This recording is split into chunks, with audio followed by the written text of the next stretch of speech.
tech tip will explain how to do a hanging indent and a block indent. As you can see with this annotated bibliography, it looks like everything is done correctly.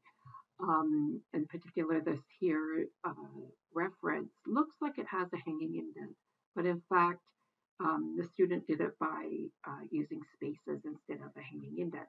And this is a problem if anybody goes to edit. So for example, if it looks, you'll see it looks like this when I add in this red typing. And then it messes up the spacing down here.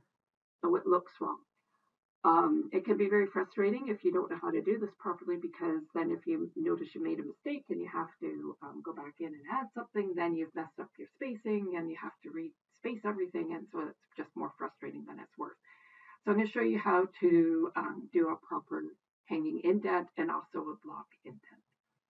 So if we go back to here, and then I'm going to turn off track changes, and I'm going to get rid of those spaces. And then I'll show you how to do a hanging indent. It's really super easy. You can just put your cursor here on the paragraph that you want to have with the hanging indent. And then you go to Home tab, and then the paragraph drop-down menu here. And then you go to Special for the under indentation.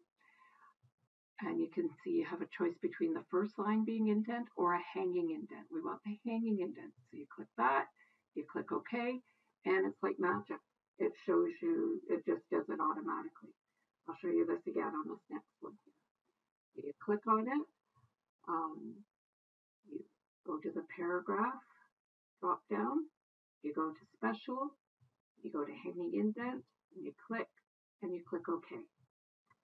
Now, if you want to do a easy block indent, instead of tabbing over each line like this, which just, it kind of makes it messy if you need to edit it, you can just, again, click within the paragraph you want to have the hanging indent, and up here there's these two arrow keys, and you go like that, and it does your paragraph as a block indent.